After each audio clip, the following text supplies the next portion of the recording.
Okay, so good morning. Good afternoon, ladies and gentlemen.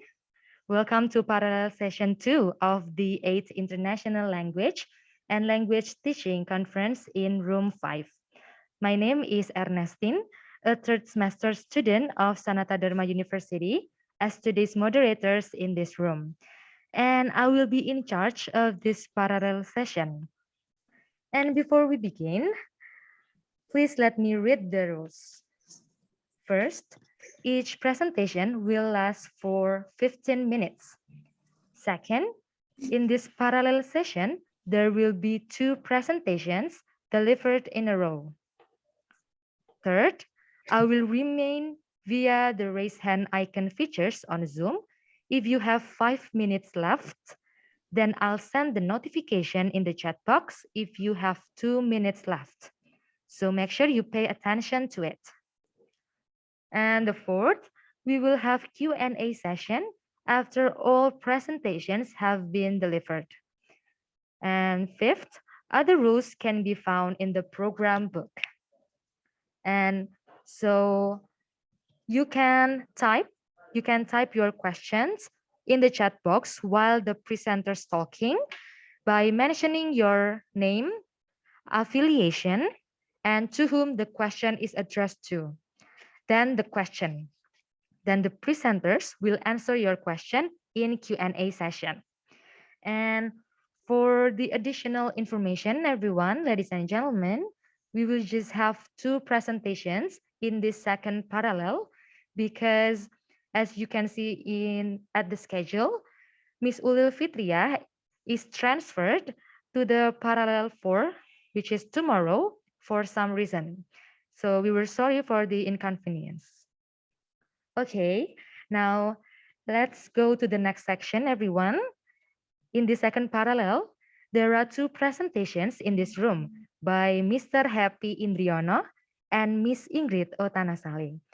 Let's start with the first presentation entitled Contextualizing Shared Values with Critical Incident as part of Jesuit College Teachers Professional Development. It will be delivered by Mr. Happy Indriono from Sanata Dharma University, Yogyakarta. Mr. Happy Indriono, you have 15 minutes and you may share your screen and the time is yours. Thank you very much, Ms. Rina. Yeah. Dear lecturers, students, or teachers, and all LLTC participants, I would like to share screen in a minute. Okay. Is it visible now? Yes? Yes, sir. Okay. So I put the title, Contextualizing Shared Values with Critical Incidents as part of Jesuit College Teachers Professional Development. Before I begin my presentations, I would like to ask questions. Do you know this place? The Brito College in Yogyakarta? Yeah, maybe you know that. Yes, Okay. sir. College Loyola in Semarang? No. No, okay. Yes. Canisius College in Jakarta? Some say yes, some say no. Yeah, CC or Canisius College, and also College Mikael or Michael College in Surakarta. What are they? They are Jesuit colleges in Indonesia. Are there any colleges outside Indonesia? Sure. Yeah, this is the map of Jesuit world of universities and schools around the globe. As we know here, you can see the data, 839 Jesuit schools. Can you imagine that? With 862,000 students. So that's a big number for us. So that's why here I present this paper or research to investigate the experiences or best practices of the teachers. I divide this presentation into 5. The first one is background, as usual, literature review, method, findings, and discussion, conclusion, and recommendations. We'll start with the background.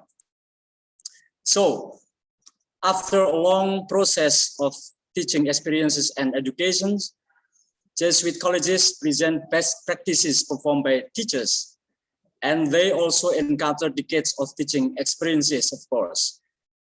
as well as the challenges in teaching, and they find the useful or beneficial of the role of social support.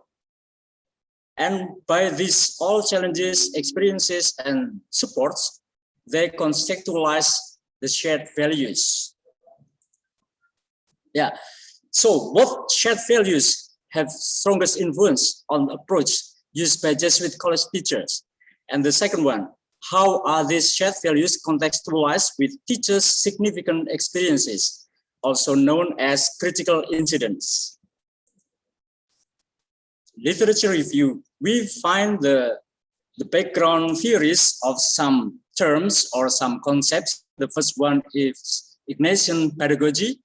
The second one, critical incident. And the third one, teachers' professional development. What are they? The first one, Ignatian pedagogy. Father Kalvenbach, the Superior General of Society of Jesus or Jesuits, said that formation of men and women with competence, conscience, and compassionate commitment, as you know, the 3C, will be the ultimate goal of Ignatian pedagogy, or the education of Jesuit colleges and universities. Competence. What is competence? Capability of creating, understanding, and using knowledge and skills to live in his or her own context and transform it. Conscience. Here, conscience is defined as intrinsic ability to discernment here. So the rightness and the goodness of their own actions. And the third one, compassionate commitment, defined as the capability of evolving from feelings of charity and compassion towards a sense of justice and solidarity. Yeah, actually the same as Sanata Dharma University, as the Jesuit universities also employ these 3 C's. And you know that this September, 8th of September, exactly, the Indonesian province of Jesuits celebrate the 50th anniversary. So happy anniversary for the Jesuits. Okay, and we go to the theory of critical incident. Tripp defines a critical incident as an interpretation of the significance of an event. In other words, a critical incident is an incident that is considered critical by professional researchers. So considered critical by the researcher, not by the one who experienced the incidents. And teachers' experiences and reflective inquiry about those experiences are useful for teaching process and professional development. Okay. Next, the theory of professional development. Professional development is defined as activities that develop an individual skills, knowledge, expertise, and other characteristics as a teacher.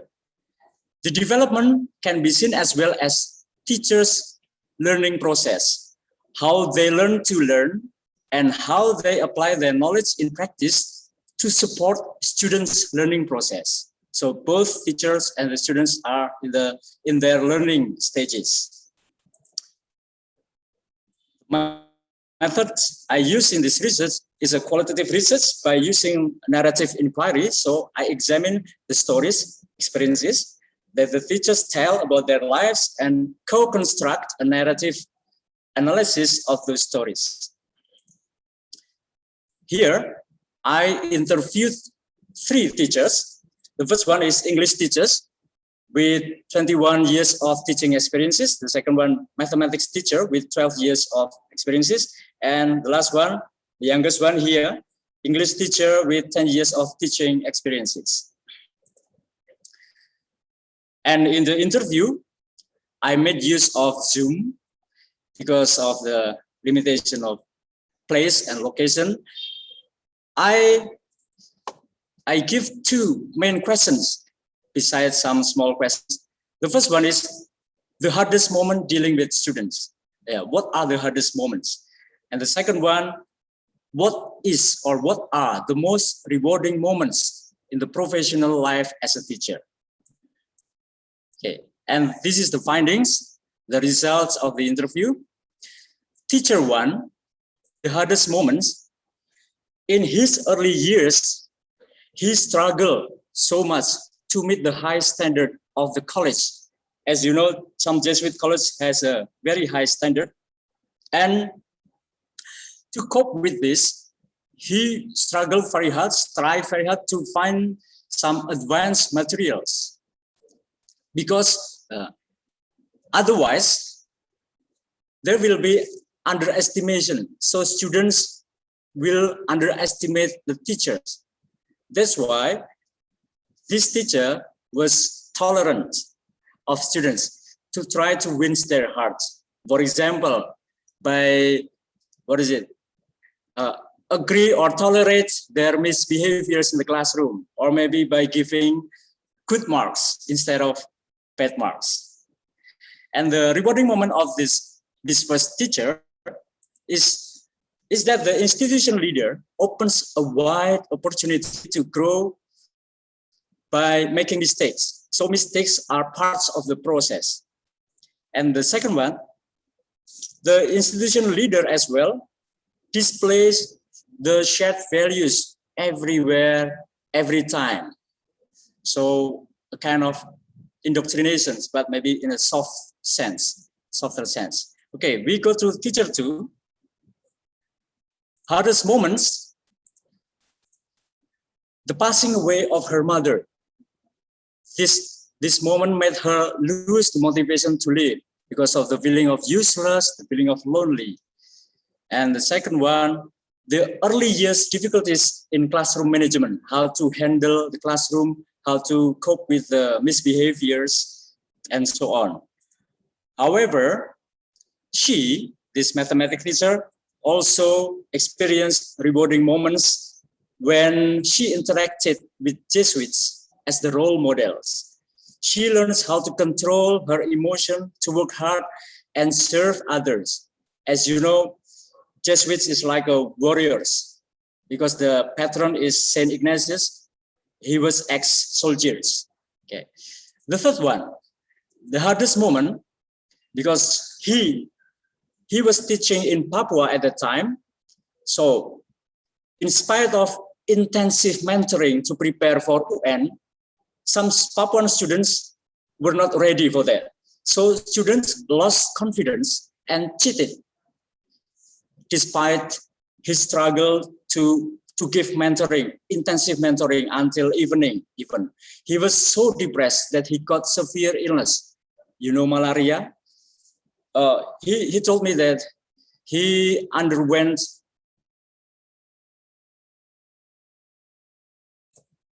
but he also experienced rewarding moment in the sharing sessions with colleagues involving the juniors, mid-years, and seniors in the form of retreat and recollections. So based on those interviews and sharings, we conclude 3 shared values. The first one is the value of honesty. Honesty here is part of conscience, showing integrity and being open. The second value is respect. And respect here I consider as part of compassion.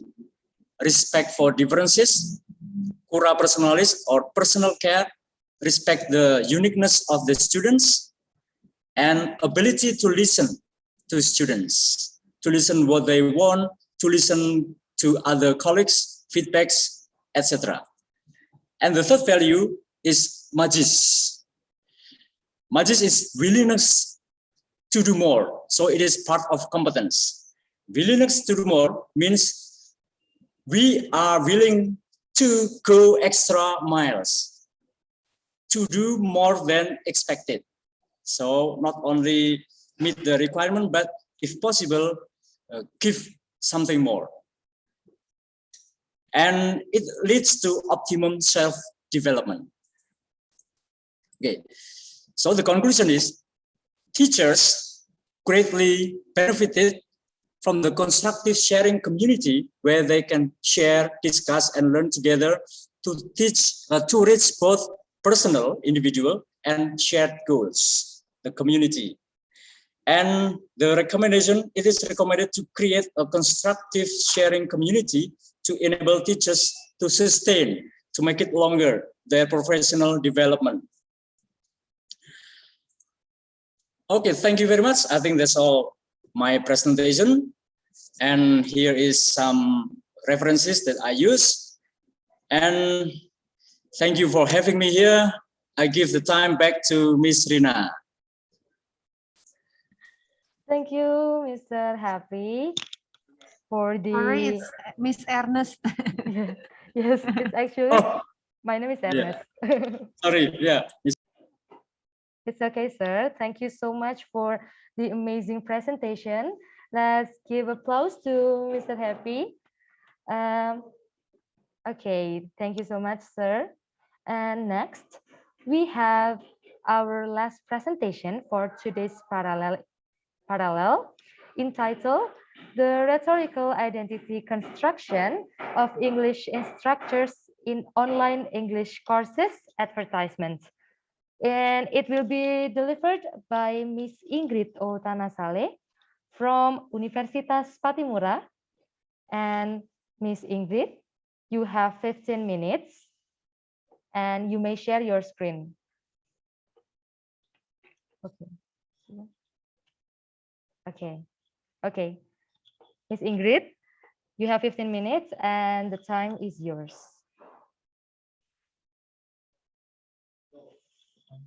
Sorry, Miss, you can unmute yourself first. Okay. Okay. Thank you. Okay. So hello, everyone. Good afternoon, and thank you very much for attending my talk. My name is Ingrid Olivin Tanasale from Patimura University in Ambon, Maluku. So I'm currently now in Maluku, Ambon, and our time zone is 3:27 p.m. But it's still like I still have the energy to join the conference from Sanata Dharma, where I used to be a student there. So the title of my presentation is The Rhetorical Identity Construction of English Instructor in Online English Courses Advertisement. So before I begin my presentation, I would like to ask a question to the audience.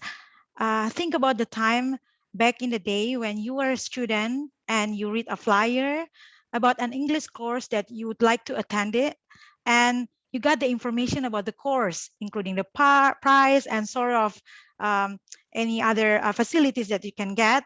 And finally, you got the pictures for the choices of the instructors, either local or Indonesian instructors, and the other one, I call it here Caucasian instructor. So which one will you choose, or would you like to choose back in the day? So you may think for a minute, and if you have the answers, you can keep it. So I used to be in that kind of positions where I would like to choose Caucasian instructors or more popular with the label native English instructors or teachers, because I think that at the time I thought that having this kind of instructors would make me like a native speakers or native English speakers, or at least having the level of native English speakers. But of course, as some of you or even all of you know now, that these kind of terms are very conflicting, because there is some hidden power relations and ideological roots for this labor. Therefore, my study aims to explore more, especially in this kind of current situation with the era of internet. So in recent years, the online marketing of English language courses in Indonesia has mushroomed with attractive advertisements, such as with an eye-catching images, color schemes, and compelling phrases on their websites. Those online visitors, like us, are drawn with the rhetorical strategies of the advertisements, from their images to the text. So this is one of the instance. Online visitors, when they open particular ads, they're welcome with the website's rhetorical phrases. How about learning English from the expert? Or the other one, another sites gives bonus from learning in our English course is talking to our native speaker whenever you like.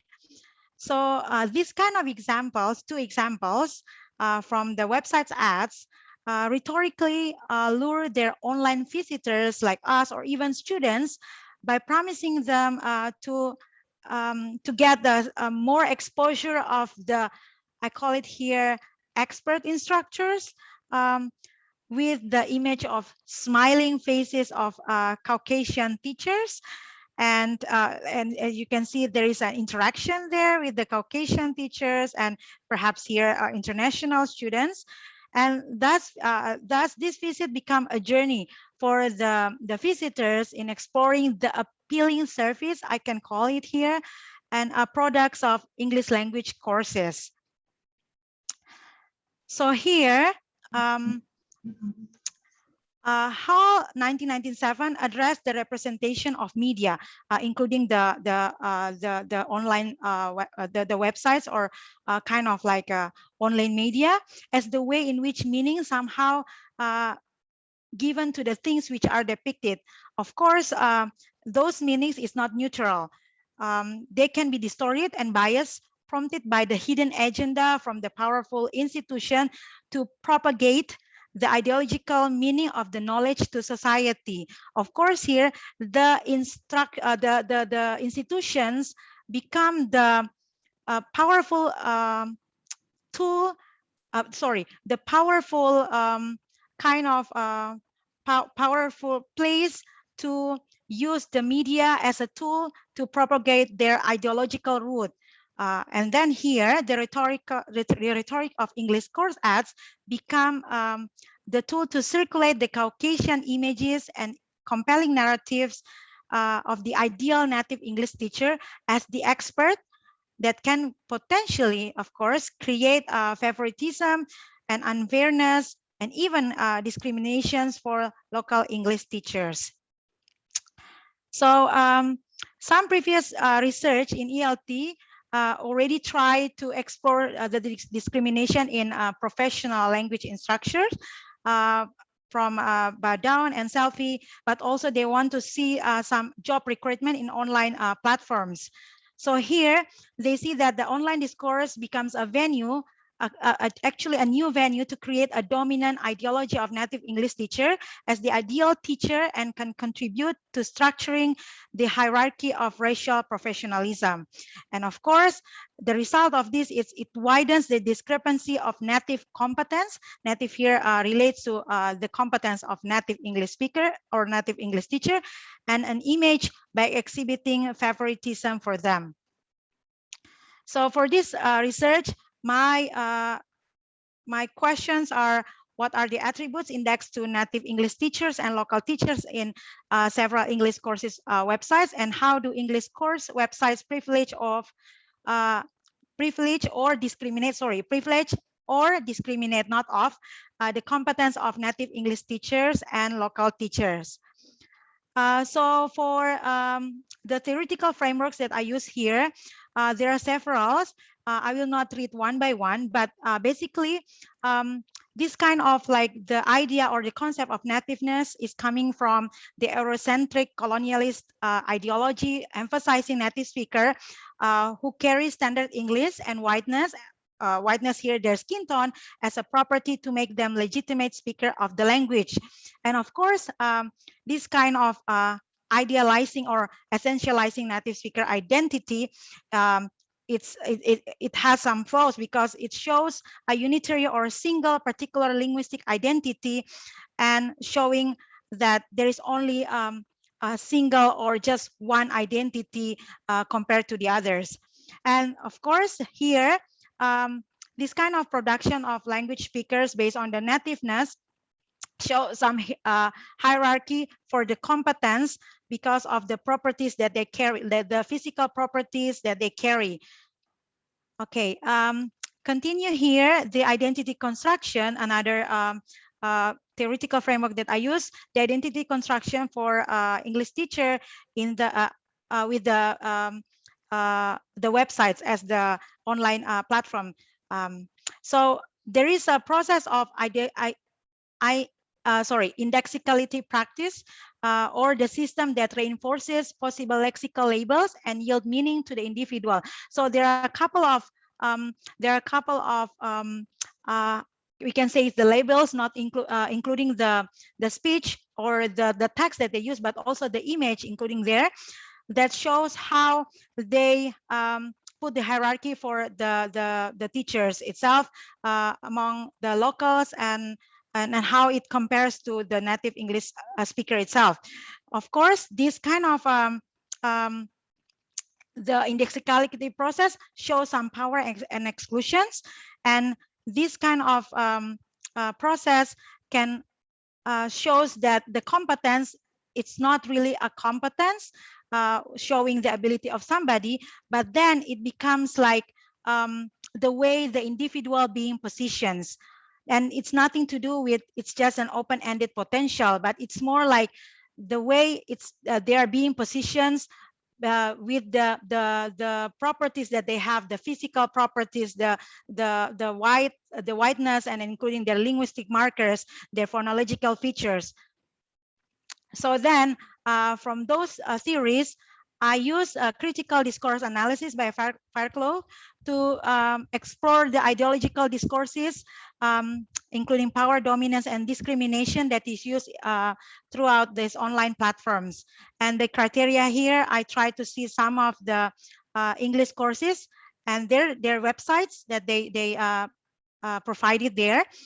And here, when I tried to run the Google and then see those English courses, I come up with the 20 English courses in several urban cities, including Jakarta, Yogyakarta, Surakarta, Bandung, and Denpasar.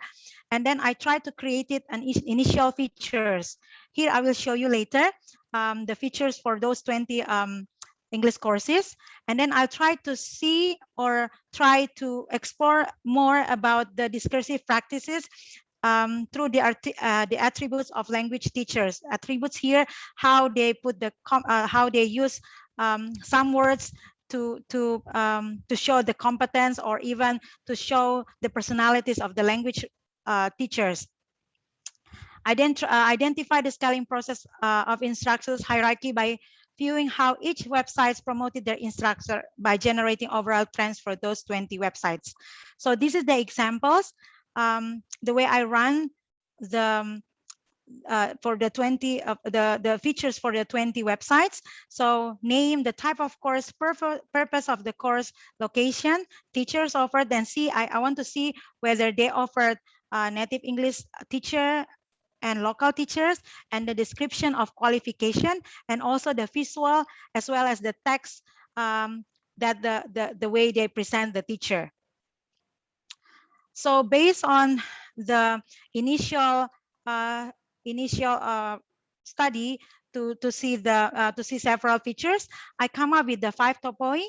The first one is the website's origins. The second one, the preference of phonological features.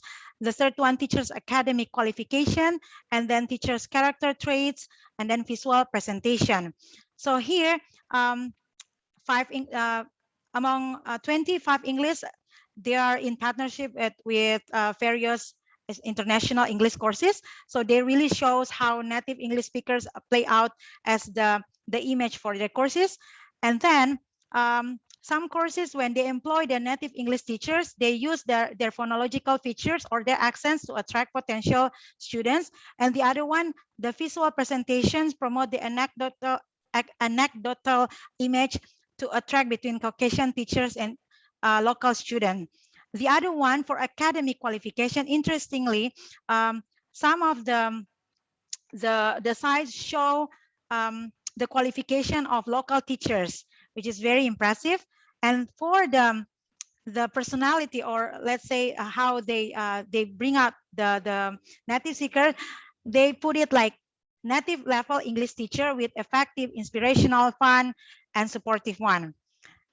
So from these kind of findings, I found that there is emerging discrepancy between native English teacher and local teachers marked by their cultural and linguistic markers and professional attributes.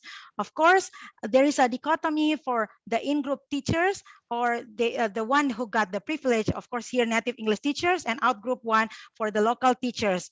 And this finding is in favor with the previous study showing how native English teachers become the model for the competent teacher. And the other one, this kind of the image of native English teacher show how they invested, they become an investment or asset for the English courses itself. Another one is that although it shows that the space or the platform, the websites become the agentive force to show or to push forward how they build the image of the English native speakers. Again, the way they play out with the text, the way they play out the images, take control about how they really put the hierarchy of the English teacher, English native speaker as the ideal image of the among the local teachers. I'm sorry, I'm almost done. And the last one. So in the conclusion, the advertisement of language courses sites contributes to the ideological production and reproduction of native English teacher as the better investment over the local teachers. And this kind of process, of course, still evokes that there is a reality for the reality where the language courses or part of the educational institution still push the discrimination, or still put the discrimination as a part of their social practices in their context. And then, of course, I would like to invite all the researchers to actually explore more about how this kind of ideological of English, native English teacher has been provided or has been offered in different kind of platforms. I think that's all from my presentation. Thank you very much. Thank you very much, Miss Ingrid. Wow, that was a really great presentation. Actually, really interesting. So actually, you still have 3 minutes, but it's okay if you have already done it. And let's give applause to Miss Ingrid for this presentation. Maybe Miss Ingrid, you can stop your share screen. Okay. Yes, sorry. Okay, it's okay. Okay, then since we were done with all of the presenters, and now we are going to proceed to the question and answer session. And for everyone, those participants that have a question, you may ask our presenters a question through the chat box, or you can ask directly to the presenters. Okay. Is there anyone to ask Miss Ingrid? Okay, maybe Miss Rina, you want to ask a question for our presenters today? Yes, may I? Of course. I'm sorry, I don't have a very good look here, so because I have a backlight, so maybe I can just turn off my camera if you don't mind. It's okay, Miss. Maybe for who you want to ask the question? I want to ask Bu Ingrid the question, but before that, I would like to appreciate Pak Happy and also Bu Ingrid, who have shared very insightful presentations. And my question goes to Bu Ingrid. The fact that there is still discriminations in the selections of the image of English courses. They prefer to use Caucasian or native speakers to market their product. Is that correct? if I'm not mistaken from your findings. What does it signify, and then what should be done about it? Maybe we want to know further. Thank you. Thank you, Ms. Rina. Sorry again, like my presentation before, Ms. Rina just remind me that my notes and everything there. So actually, for me, as we are part of the scholars, teachers, professor, lecturers in university, higher education, we have to be really be mindful that our students, they are the one who become the customers of those kind of depictions of native English speakers. So we have to really promote the idea of anti-racials,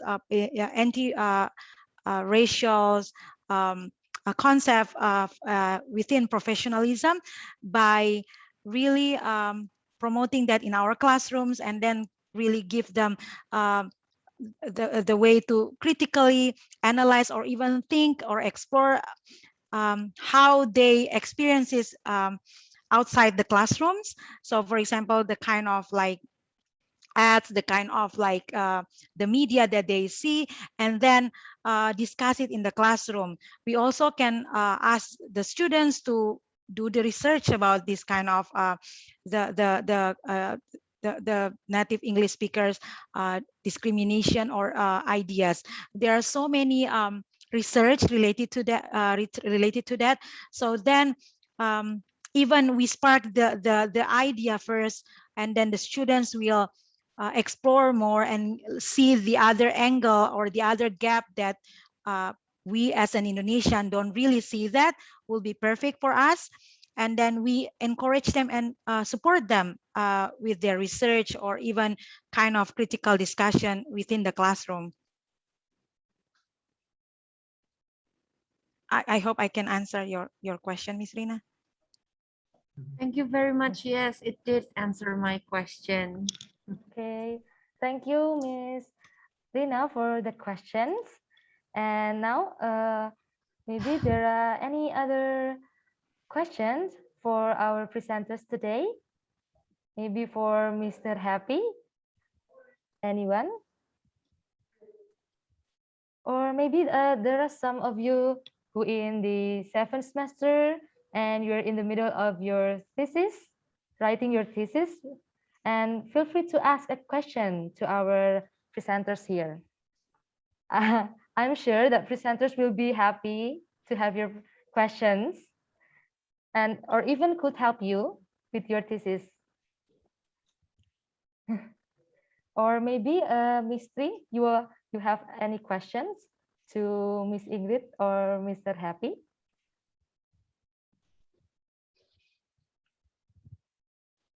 May I? Of course, Miss Tri. You for whom you want to Okay. ask? Well, good afternoon, Mbak Ingrid. And Good afternoon, Ibu also, Tri. Pak Happy. Good afternoon, Putri.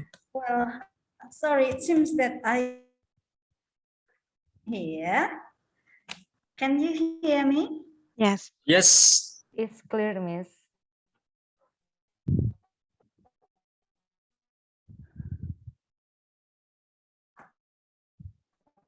Hello, Miss Tri. Hello. Can I you? think- All right, okay. because of my connection. Okay, Miss. All right. Firstly, I have a question for Pak Happy. So my first question goes to Pak Happy. So in your institution or the people under your research, see, there might be some senior teachers. Okay, some senior teachers. I was wondering about the biggest challenge, okay, faced by the teaching contextual to different generation students.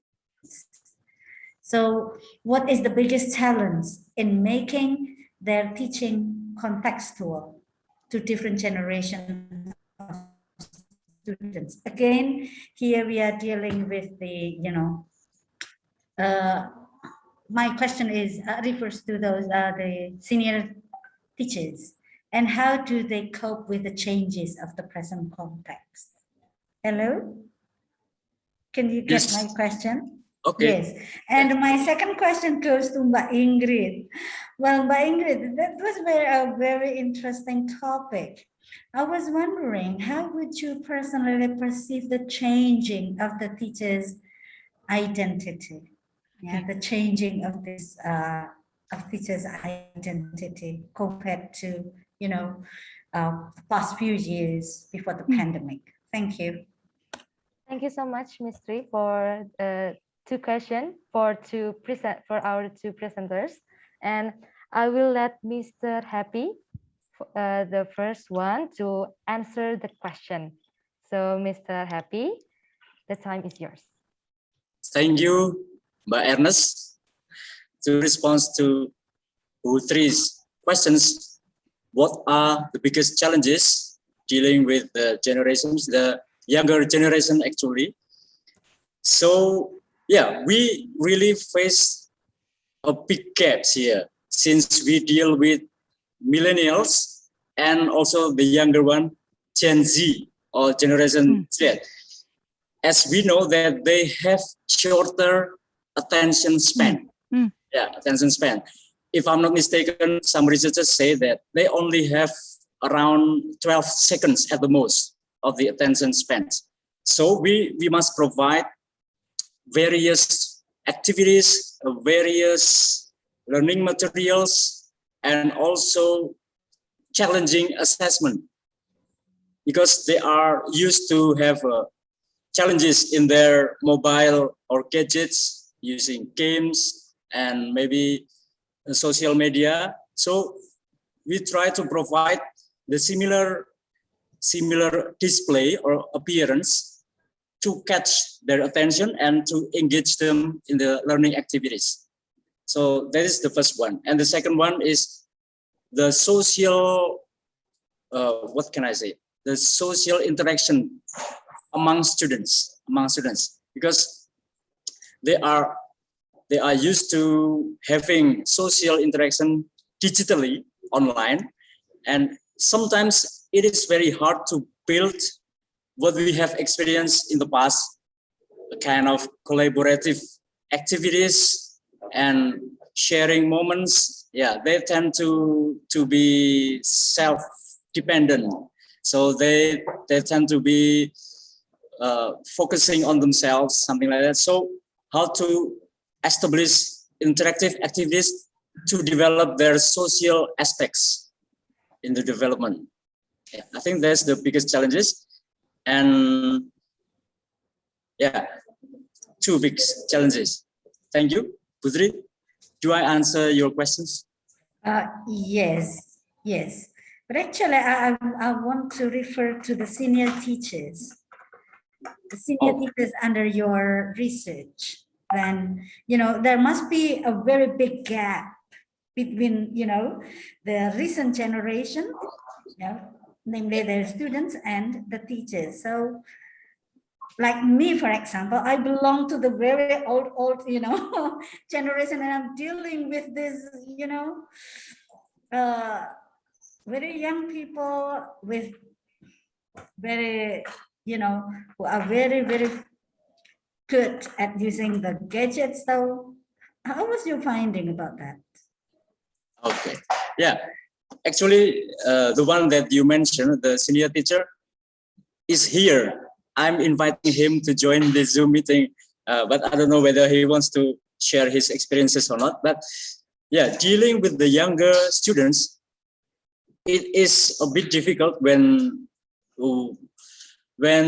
dealing with technologies. So there's one. So students are much better in assessing technologies, in using, and maybe in, mastering the learning independently using technology. So sometimes it is very hard if they compare what we are teaching, what he is teaching, with the findings that they got from the internet. And it's a little bit difficult. So that's why I highlight the aspects of honesty.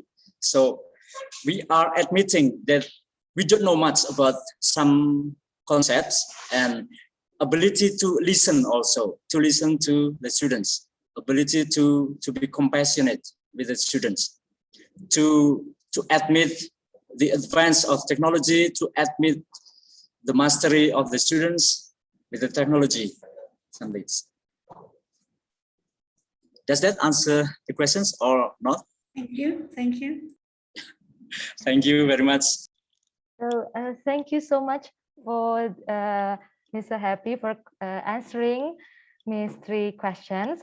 And for Miss Ingrid, you can answer Miss 3 questions. But before that, I would like to say sorry. I will just give you 3 minutes to answer the question because actually we have already run out of time. And so I don't want to interrupt your next activity or of all our participants here too.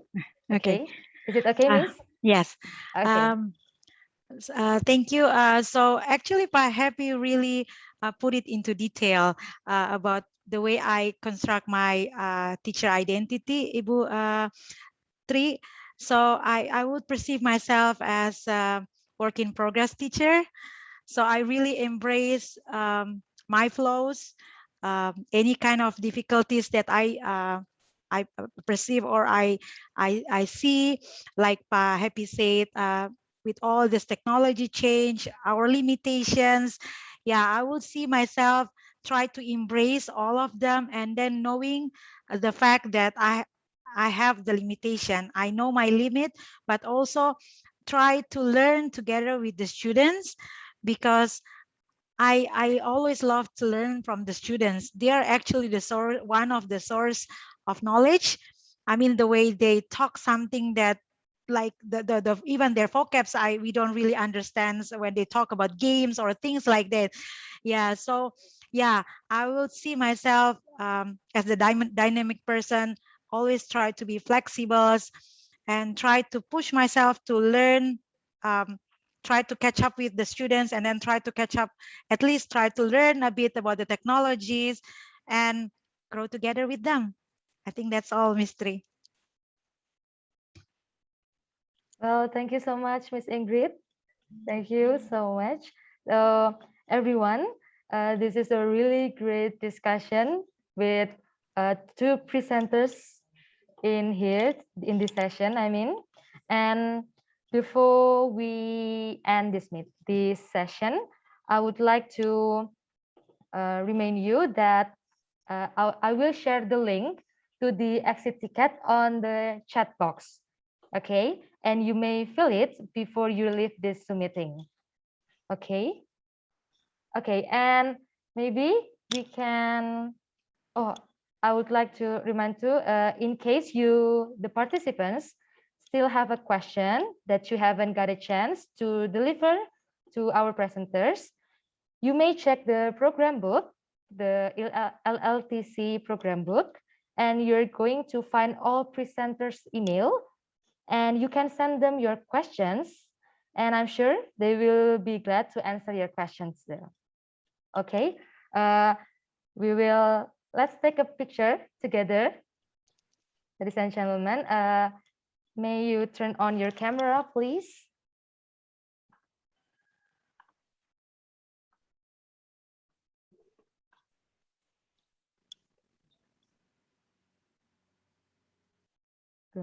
Okay, can you turn on your camera, please, everyone, so we can take the picture together.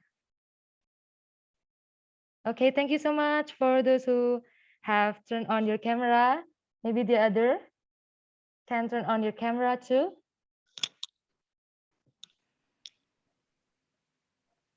Okay. Okay, I think that's enough. We can take a selfie together. Okay. Okay, I will count down. 1, 2, 3. Okay. Okay. Another one, right? Okay. 1, 2, 3.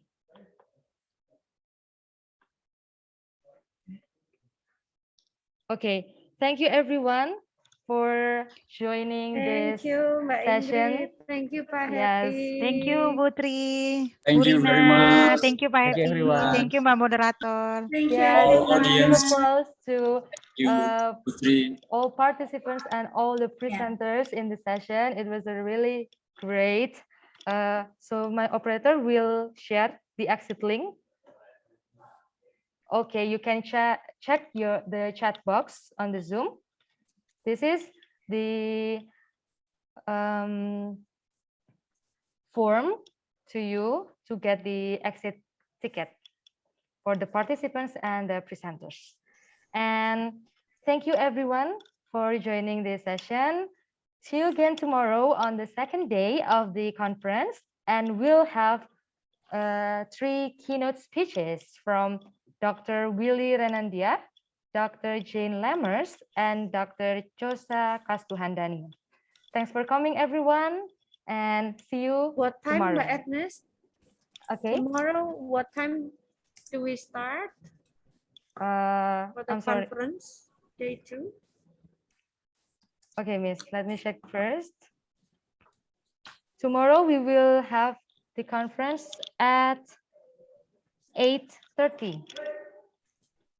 Oh, Okay. 8:30. Thank you. Yes, thank you, Miss Rina. Okay, thank you, everyone.